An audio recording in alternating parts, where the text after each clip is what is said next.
And you notice in this initial image, this is what you have. Basically, this pile, if you will, of a city with a spire on the top of it and a base. Well, what's it really look like? What's it really mean? Here's another image of it, another rendering of what one of these hive cities could look like.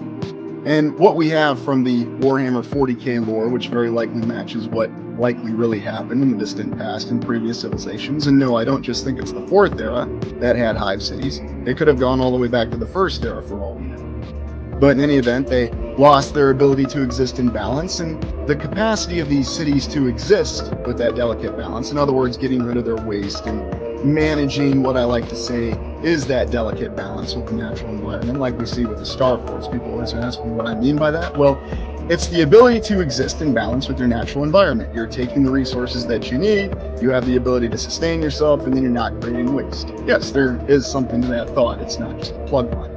But these cities have lost that technological capacity with the fall of civilization. And suddenly they became dystopian nightmares. And what did this really look like? Well, here we have one of our great diagrams of what the Hive City looks like from the Warhammer 40k universe, and very likely what one may have looked like in the distant past in one of our previous civilizations. So we'll start at the top and work our way down. So the way the Hive City is laid out, you have the top and the spire, and obviously that's where the lords, the leaders, or if you want to look at it in social classes, the top of the social hierarchy lives at the top of the spire. It follows it perfectly. And then as you go down the spire, you have your other noble houses, your noble families, your leaders. And could we have seen something like this work its way into the civilization of the 4th era, what we like to call Tartaria? Absolutely. And very likely it did. And this is where we started to see more, how shall we say, social stratification.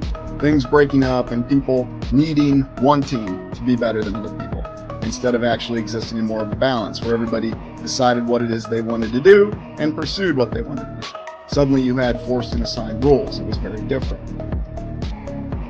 You go down to the bottom of the Hive City, and this is where you really start to get into dystopia, where most of what you would think of, today we'd maybe think of middle class, but that's just a rough comparison, but anybody and everybody else, where they had all the factories that was in the actual Hive City itself. And you notice over here it says poisonous undercloud, the gases produced by the factories in Hive City. So in the Warhammer 40k universe, the factories manufacture this incredible war machine they have, but they pay a price for it. And then you go to the real dystopian nightmare of it, the Underhive, the sump. Beneath this point, though the hive's ancient structure continues to descend for some hundreds of meters, it is to all intents and purposes uninhabitable. And the Underhive is where you have, well, basically the most unfortunate people who live completely lawless and in a very difficult situation.